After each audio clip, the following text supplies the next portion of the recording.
Okay, so hello everyone, this is Akshay here and let us continue with the today's GFG period history. आज के question का नाम है peak element है and ये question में हमें करना क्या है कि हमारे पास एक एरे गिवन है, हमें पीक एलिमेंट निकालना है. What is the definition of peak element? The value is greater than और equal to the value in the adjacent. Adjacent का क्या मतलब होता है? Left and right, right.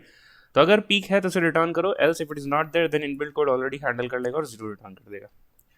For the first input case, I can see that the third element or the index 2 is my answer because इसके adjacent में सिर्फ एक element present है, that is in the left hand side which is less than the current element, right? तो इसमें मेरे को ये दिख रहा है कि अगर आप फर्स्ट और लास्ट एलिमेंट को कंसिडर करते हो आंसर में अपने, तो डेफिनेटली फर्स्ट के लिए सिर्फ लेफ्ट से कंपेयर करने की जरूरत है और लास्ट एलिमेंट है तो सिर्फ सॉरी फर्स्ट एलिमेंट है तो सिर्फ राइट से कंपेयर करने की जरूरत है क्योंकि लेफ्ट तो है ही नहीं. Similarly for right we just have to compare with the left और क्योंकि इसका राइट एलिमेंट है नहीं यार, ठीक है. सेकंड केस देखते हैं 3 4 2. तो definitely I can see that this is a peak, right. तो उन्होंने एक चीज़ और मेंशन की यार कि पीक के जो like the left part should will be sorted in ascending order and after the peak it would be in descending order, right. तो आप कुछ इस तरह से समझ सकते हो कि हमारे पास कुछ इस तरह से एक माउंटेन पीक दे रखा है जैसे हमारा नेचुरल माउंटेन्स होता है. यहाँ पे हमारा कहीं पीक लाई कर रहा होगा और ये हमारा असेंडिंग ऑर्डर में और ये हमारा डिसेंडिंग ऑर्डर में, ठीक है. तो जब बात असेंडिंग और डिसेंडिंग की हो गई और एरे की भी बात हो गई तो डेफिनेटली द एफिशिएंट अप्रोच जिस क्वेश्चन को सॉल्व करेगा वो होगा बाइनरी सर्च और that is why expected time to be log N. और बाइनरी सर्च यार आपको पहली बार आप पढ़ोगे तो बहुत ही लाइक सिंपल सा रहेगा, एक पूरा एलिमेंट सॉर्टेड है और आप बाइनरी सर्च लगा दी, राइट. बट बाइनरी सर्च के बहुत सारे वेरिएशंस होते हैं like sorted rotated array, right. आपको पूछा सकता है find minimum in sorted rotated array, basic में पूछा गया था. तो बाइनरी सर्च एक ऐसा टॉपिक है यार जो अच्छे से लाइक 3 4 वेरिएशन के क्वेश्चन के ट्राई कर लेना, राइट. अगर आप देखो कंपनी टैक्स तो अमेजोन और गूगल में भी ये पूछा गया, राइट. तो बाइनरी सर्च ये तो सिंपल टॉपिक है बट फिर भी अगर उसे सर्च सॉर्टेड रोटेटेड एरे के फॉर्म में दिया जाए तो थोड़ा कॉम्प्लेक्स हो जाता है, सोचना पड़ता है, कॉम्प्लेक्स नहीं हो जाता है, ठीक है. तो लीनियर अप्रोच से अगर हमसे सॉल्व करते हैं तो वो तो हमारी ब्रूट फोर्स हो जाएगी यार. लीनियर अप्रोच में क्या करना होगा तुरंत से देख लेते हैं. तो ये हमारा हो गया लीनियर अप्रोच का कोड यार. तो मैंने बोला था कि हमारा जो आंसर हो सकता है वो या तो फर्स्ट एलिमेंट होगा या तो लास्ट एलिमेंट भी हो सकता है और इन बीच का भी कोई एलिमेंट हो सकता है, राइट. तो वही मैंने इसमें लिखा भी है अंडर अ फॉर लूप कि अगर बीच का एलिमेंट है, राइट, तो डेफिनेटली ये किससे बड़ा होना चाहिए? i-1 इसके पीछे होगा और i+1 इसके आगे होगा, राइट. तो ये जो i है array of i should be greater than i-1 i+1. तो यहाँ पे लिखा है should be greater than i-1 and i+1. So this would be triggered for all the elements which are inbound of I equals to 1 to I less than equals to n-2. अगर first element है तो क्या trigger होगा? सबसे पहले left में आएगा और इन दो पार्ट में से I equals to 0 ट्रिगर होगा and then it will just move back to the another phrase क्योंकि और कंडीशन लगी है. और फिर I equals to 0 के लिए हमें क्या चेक करने की जरूरत है? i+1 के लिए, राइट. तो वो यहाँ पे आ जाएगा i+1.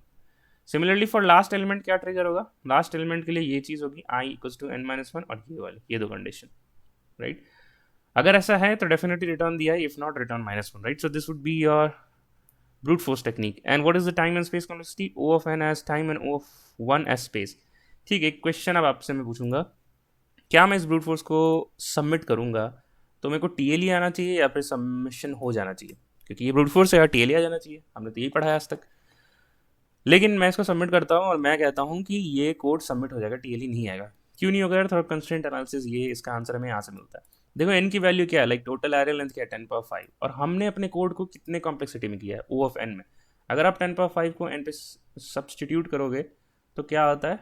Less than 10^8. अगर हमने कोड किसी भी कोड को रन कराया है लेस देन 10^8 में तो TLE हमारे पास नहीं आता है, राइट. ग्रेटर देन 10^8 जाओगे तभी TLE आएगा. So let us hit the submit button for this code and then we can see for the binary search optimization. Great यार, तो ये कोड हो गया है. आगे बढ़ते हैं बाइनरी सर्च को लेकर के अब. ठीक है, तो जैसा कि मैंने बोला था हमारे पास यार पीक पीक दे रखा है, राइट. तो हम क्या करेंगे, हम इसी पीक को समझेंगे और थोड़ा सा कोड फ्रेम करने की कोशिश करेंगे. तो this is my peak, right. अगर मैं बाइनरी सर्च करता हूँ तो बाइनरी सर्च में क्या होता है? हमारे पास एक स्टार्ट पॉइंटर होता है, एक एंड पॉइंटर. तो यहाँ पे 0 और n-1 होगा और हम स्टार्ट प्लस n/2 करते हैं और फिर हमारा ऐसे ही मिड यहाँ पे बीच में आता है. फिर हम देखते हैं किसी कंडीशन से हम कंपेयर करते हैं कि हम इसके बाद कहाँ मूव करें, करेक्ट. स्टार्ट प्लस n/2 यहाँ पे हमारा कहीं मिड आएगा, राइट. फिर बाइनरी सर्च में हम कुछ कंडीशंस लिखते हैं, हम देखते हैं कि हमारे एलिमेंट की पॉसिबिलिटी अगर इस हाफ में प्रेजेंट होने की है तो हम इस हाफ में मूव करते हैं और पूरे लेफ्ट हाफ को इग्नोर कर देते हैं, वाइस वर्सा. ठीक है, ये हमारा पीक है. अब मिड, जब मिड आएगा उसकी पॉसिबिलिटीज निकालते हैं. एक तो मिड हो सकता है कि यहीं पे आ जाए, राइट. दूसरा पॉसिबिलिटी हो सकता है कि इस असेंडिंग सॉर्टेड में आ जाए और तीसरा पॉसिबिलिटी होता है कि डिसेंडिंग सॉर्टेड में आ जाए मिड.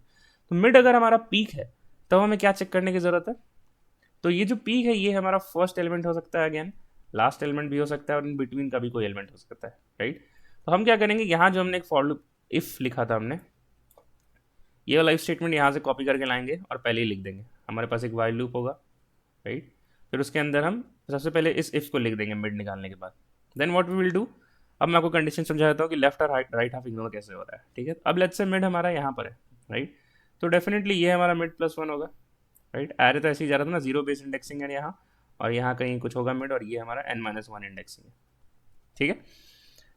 तो इसमें आप क्या देख पा रहे हो, मैं बोल रहा हूँ क्वेश्चन ने कहा है कि ये चीज़ जो है असेंडिंग है, असेंडिंग ऑर्डर से सॉर्टेड है, तो क्या मैं कह सकता हूँ कि एरे ऑफ मिड जो है वो less than equals to array of mid plus one होगा,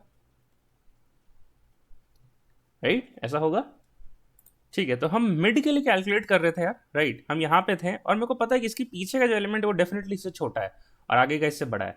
तो डेफिनेशन क्या थी कि पीक उसको मानेंगे जो अपने एडजेसेंट से बड़ा हो। तो डेफिनेटली हमें पूरे अपने लेफ्ट हाफ को इग्नोर करना होगा यहाँ पे, और हमने कहाँ अपना रिकर्जन और लेट्स से सर्च कंटिन्यू करना होगा, हमें करना होगा start is equals to mid plus one से, करेक्ट? ठीक है, यही हमारे साथ एल्स केस में क्या होगा, यहाँ पे एक मिड है, राइट? और यहाँ पे अगर हम देख लें कुछ, या फिर एल्स केस हम डायरेक्ट लिख सकते हैं। एल्स केस क्या होगा यार कि हम यहाँ पे भी लेट्स से ले ही लेते हैं, ये हमारा एक मिड प्लस वन होगा, समझाने के पर्पज से मैं समझा दे रहा हूँ। तो ये हमारा मिड प्लस वन होगा। अब क्योंकि ये डिसेंडिंग सॉर्टेड है, राइट? और हमें क्या चाहिए था, पीक।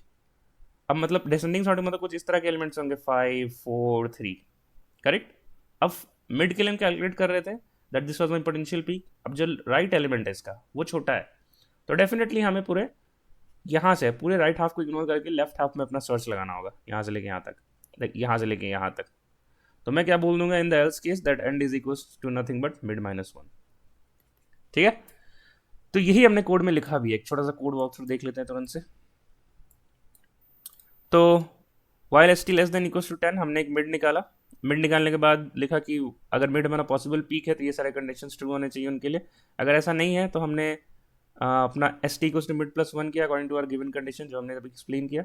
और अगर वो भी नहीं है तो एल्स केस क्या होगा कि मिड प्लस वन जो है वो lesser than R of mid हो जाएगा। In that case will move on to the left half, that is end equals to mid plus one, ठीक है? Mid minus one, that is it यार। Now what is the time and space quantity? It is log N. Log N क्यों है? क्योंकि हम हर एक point पे एक हाफ को इग्नोर कर देते हैं, राइट? मतलब पहले पास हमारे 10 एलिमेंट्स में सर्च किया था, फिर हम 5 एलिमेंट्स में सर्च करेंगे, फिर हम 5/2 3 एलिमेंट्स सर्च करेंगे। तो आप देखोगे कि अगर इस तरह का कोई अगर फॉर लूप चलता है, right, it is as good as saying that I am running a for loop for I less than equals to N, I equals to i/2।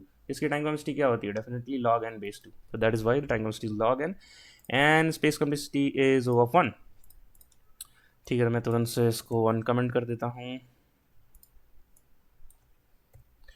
Great, let us hit the submit button now. ठीक है, तो ये question हो गया यार, और ये एक अच्छा क्वेश्चन था। तो बाइनरी सर्च अच्छे से लाइक आपको रिवीजन में रखना चाहिए। और इसके मेरे को मार्क्स नहीं मिले, तो 2020 वाज माय लास्ट सबमिशन, और देखो मैं उसमें सीपीपी भी पढ़ा था, तो सीपीपी में ही कोड करता था, ठीक है? ठीक है, तो मिलते हैं कल की वीडियो में। Till then keep learning, keep doing, bye bye and take care. If you like the solution intuition of the problem then do like share and subscribe, and मिलते हैं इसी के ऐसे कल के नेक्स्ट वीडियो में। Till then.